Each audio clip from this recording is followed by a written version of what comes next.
How would you feel about paying £12 for a playable demo? Well, today we look at Shines Over the Damned. This game features terrible audio, horrendous gameplay, and a very forgettable experience.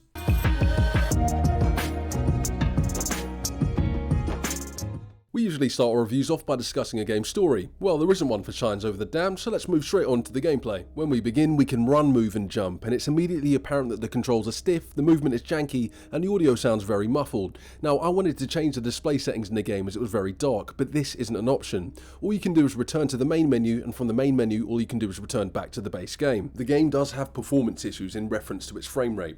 Frames were being dropped when certain lighting animations were displaying on screen. The camera also doesn't handle well, and we're only 2 minutes into the game at this point, so we're not off to a great start. When you die, well, I think we're dying as it's not explained, you respawn at the start of the level. We stumble into a dog and we're then attacked by whatever the this thing is. All you need to do is press the corresponding buttons and you'll dispel the enemy. At this point, we're still totally clueless as to what is going on. We were only 5 minutes into the game when we made it to chapter 2, and I was now questioning my decision to buy the game. There's a jumping puzzle in this section where an orb will show you where you need to jump, but it will then disappear, revealing an invisible platform. You'll need to memorise where the orb was and then traverse to the other side. You'll of course need to make it to the other side without dying. The game believed I'd completed the jumping section without dying, and awarded me with a trophy. I felt that this was deserved, as dealing with the controls was worthy of a trophy in itself.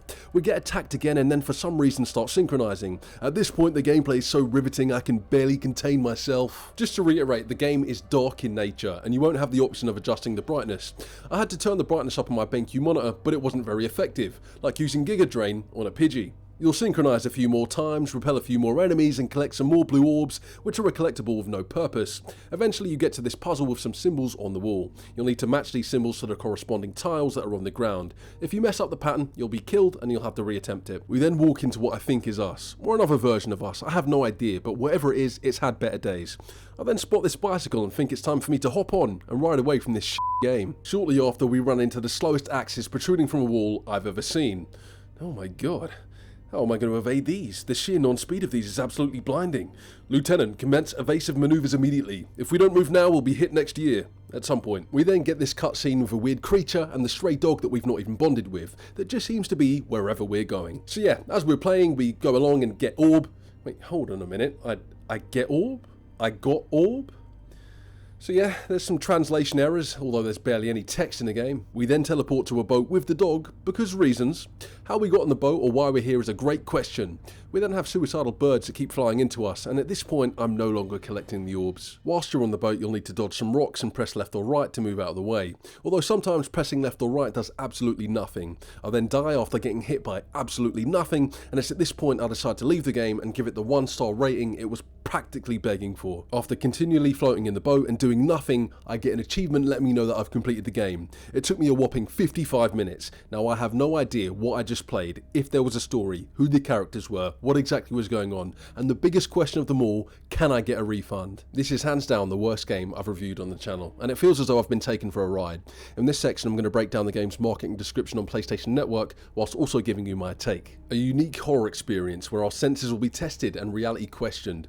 So in the game, we jumped on a few pillars, spent half of it on a boat which you can barely control, and pressed 2 buttons to repel an enemy. This is truly groundbreaking content here, ladies and gentlemen, and worthy of a unique title. Now, I didn't question reality in the game once. I did, however, think of a reality where I didn't buy this game and bought some Captain Morgan instead. You have no name, no memory, and no weapon to protect you. That's such a cop-out to produce a game with barely any content. We could have had a name, but there was no story written. We could have had memories, but based on the terrible cutscenes present in the game, this would have been a challenge. And finally, a weapon to protect us. The biggest weapon in this game is the camera movement, and if I could wield that thing, I'd be doing some serious damage. Immerse yourself in a mysterious and terrifying walking simulator with your faithful companion.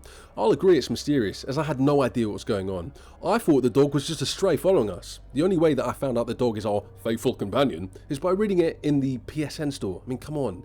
And finally, beware of the horrors that await us. We've been warned. Spoiler here, guys, there's no horror in this game. If someone buys you this game for your birthday, it's safe to say they don't like you. This game cost me $11.99, and taking into consideration some of the absolute bangers that we've played on the channel, which have 1 been better and 2 been cheaper, I can't recommend anyone picking this game up. It's embarrassing that demos in 2024 have more content and better game design than paid titles like this. Rant over. Ladies and gentlemen, subscribers and non-subscribers, thank you very much for watching. Like if you enjoyed, comment if you agree or disagree with any of my takes, and subscribe and hit the notification bell if you want to see more content just like this.